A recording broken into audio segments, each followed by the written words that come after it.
I have killed so many spiders today, it's not even funny. And I kid you not, I have killed like 4 today. Ugh. Make that 5.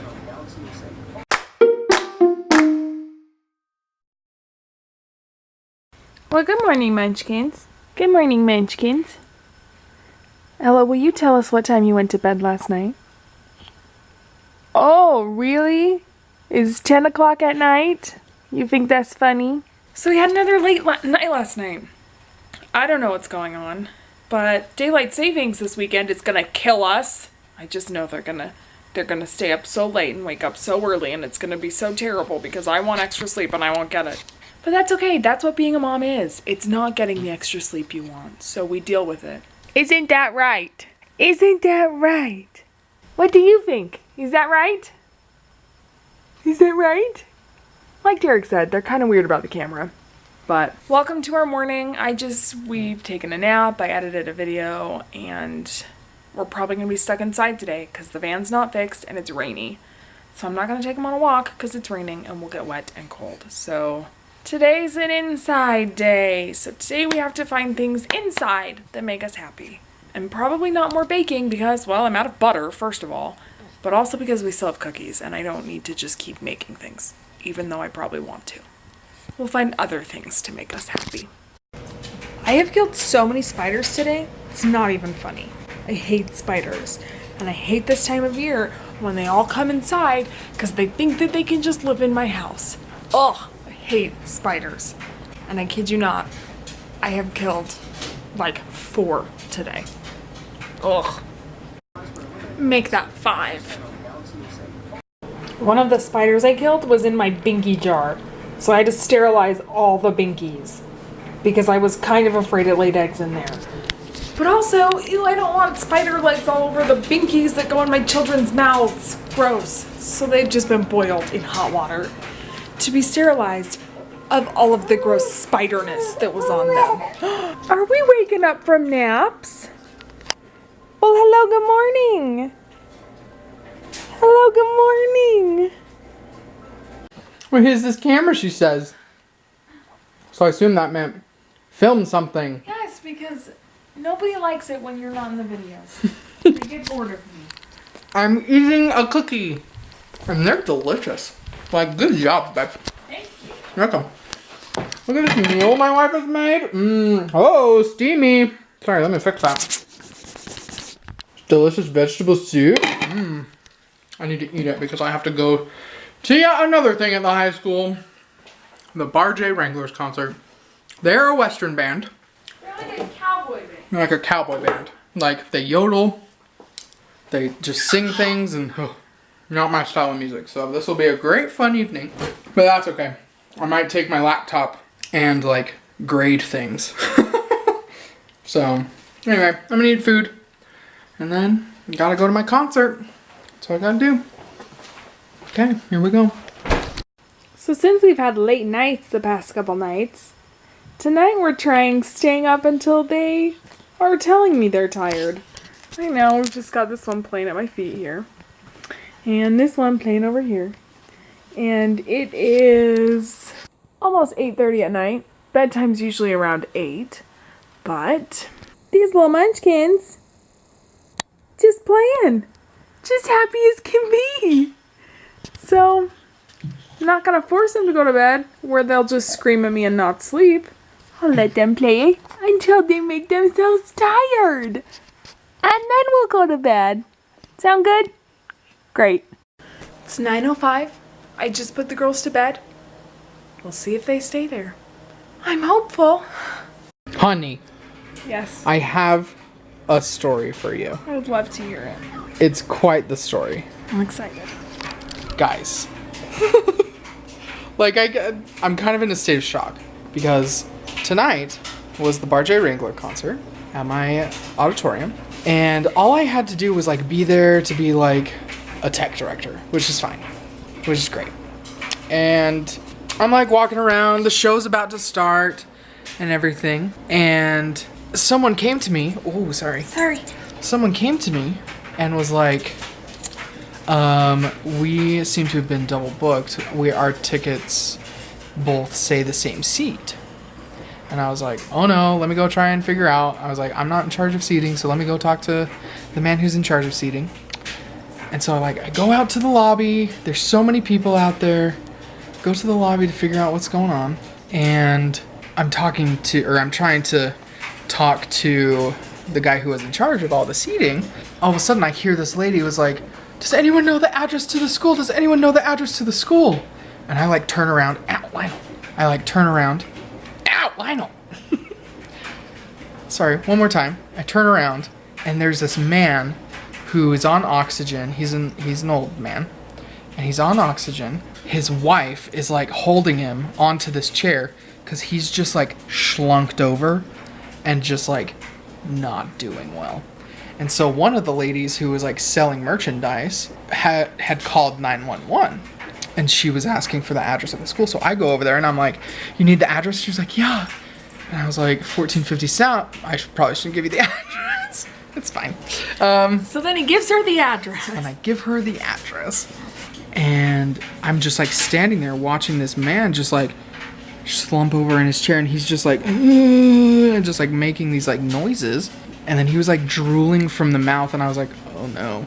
The lady who was on the phone with the dispatcher was like asking the wife all these questions like, how old is he? Like what's going on? And this old woman had like a cane and she was trying to hold up, and he was like a larger old man.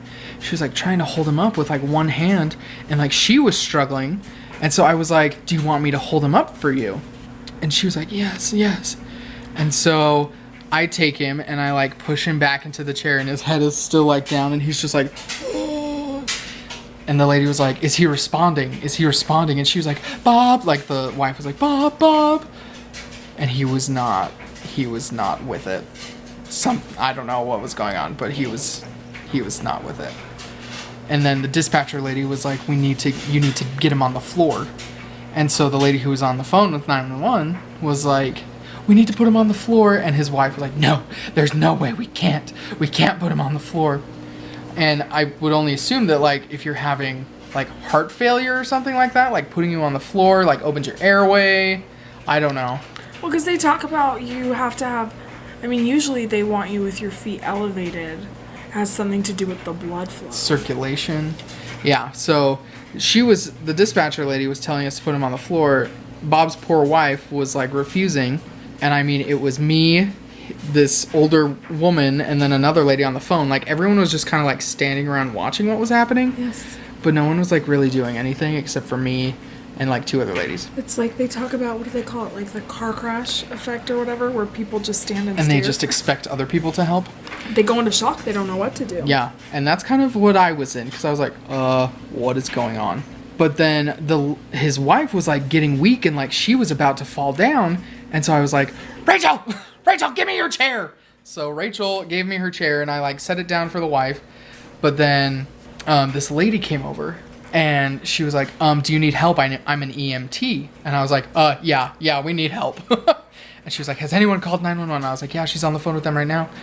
And so I'm like pushing this man into the chair to like keep him up, but his head is like still down. And the lady was like, we need to open his airway. I don't think he's breathing, because like he would take like random deep breaths and then not breathe for like a minute. And I was like, I cannot sit here and have this old man die in my arms. I can't handle that.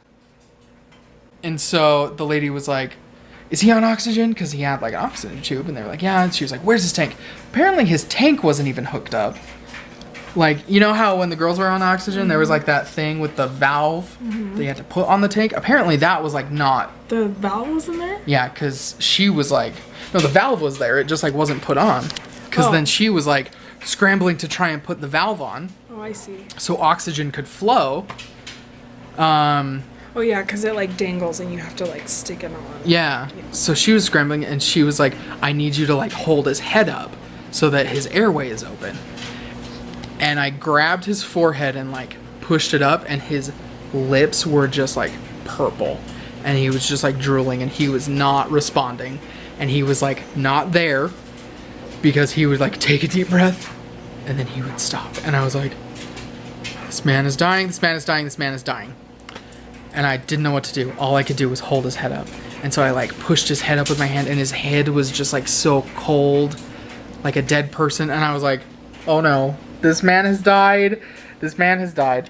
And then this other man came over and he was like, what's going on? Like, what's going on? I assume he was medical because he too was doing medical things. And so these two random individuals were like helping this man before the medics got there. And the lady was like, we need to get him on the floor. We need to get him on the floor. So the guy and the lady like pushed him onto the floor, and his eyes were like rolling in the back of his head when he was on the floor. And they were trying to get him to respond, and they were like, Bob, because he would like take the deep breaths. But she was like, I need to check his pulse. Like, I need to know if we need to start CPR. And then all of a sudden they were like checking his pulse, and he was not responding, and he like stopped breathing. And so they were like, we need to do CPR. And so they just started going at CPR. And I was like, and my kids that were there helping me with like teching and stuff were like right there. And I was like, we need to get this concession stand like pushed away. And so we like moved everything, and I was like, everyone just like stay over here. Cause they were like right up in it. They were watching all this happen. And I was like, I cannot have my poor tenderhearted high schoolers scarred for life by watching this old man die in front of them. And so they started doing CPR, and they like revived him, because then all of a sudden he started like moaning and groaning, and like his legs were like moving. And then the medics showed up, and they were like, does anyone like, does the school have a defibrillator down here? And I was like, no.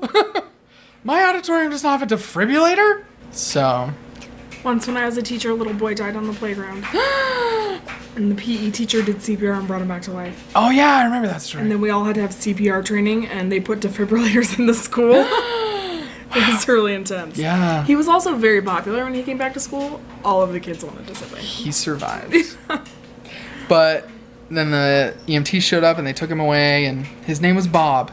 And Natalie was like, Mr. Sorensen, you need to dedicate this vlog to Bob tonight. So, Bob, this one's for you. I've known a lot of really great Bobs who are old men, and they're fantastic. And I was like, I almost cried, because I just sat there and watched his poor wife just tears. And I was like, I cannot literally help you.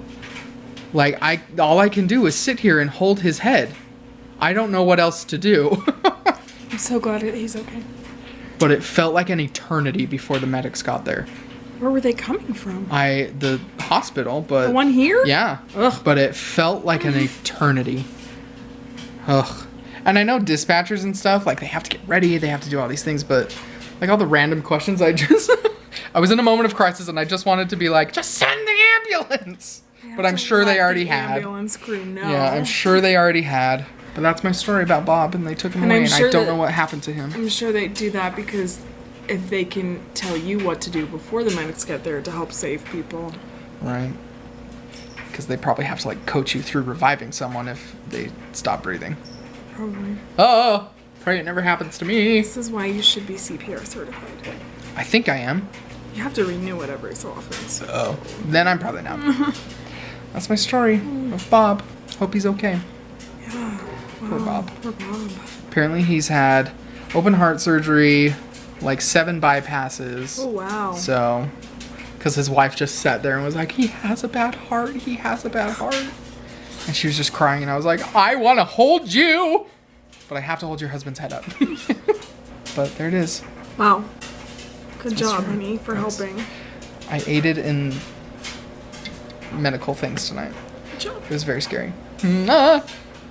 Well, that's a 10-minute story for you. Great. Great. Tomorrow. I'm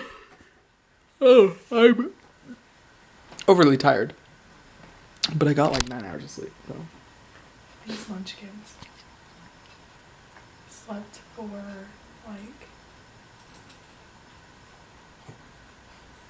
a good 9 hours probably. Yeah? Yeah. They didn't wake up at all last night? No, not till 6 this morning. Wow. Oh, wow, my baby, you're sleeping. They're getting better at it. And yet, we've had issues with them staying up till 11 lately. But then they sleep mostly through the night. So That's I'm not true. that mad about it. That's true. Lionel, you going to see the stormy weather out there? Good luck. It's a cold, rainy fall day today. So, calls for some hot chocolate, some Christmas music. I was starting to clean the living room because I need to get... Is this the beginning of a new video? Or are you saying goodbye? No, I'm saying goodbye. Because you're done a lot of today. I know, it's okay. Okay. Guys, it's okay. It's cleaning today because I may or may not want to arrange the room in order to make room for the Christmas tree. It's fine. But we have a lot to... You wait until after Halloween, that's all I ask. Yeah. Guys, I will say it once, I will say it again. There are two people in this world. Two types of people in this world. The type of people who hate Christmas before Thanksgiving. And then the type of people who just include it all as one season. But then there's my dad, who's his own special breed of person, who in his heart wishes he could have Christmas before Thanksgiving, but knows that he should not. Yes. But Thanksgiving is... One of my students explained it to me yesterday. They said Halloween is like a month-long celebration. Like, you get ready for Halloween, like, all through October and everything. Thanksgiving, like, it's a day. You, like, prep for it, you buy all the food, and then you celebrate the day, and it's over. It's true. People have Halloween parties all through October. Yeah. You go to the pumpkin patches and the corn mazes. Yeah. But you don't have Thanksgiving parties. There's no pre-Thanksgiving celebration, so I just encompass all of Christmas and Thanksgiving into one happy 2-month celebration. That's what I do. And I understand if you don't do that. Anyway, we're going to go because this video is probably already like 15 minutes long because I told a 10-minute story. So thanks for joining us today. Like, subscribe, share, and as always, have courage. Be kind. We'll see you tomorrow. Bye.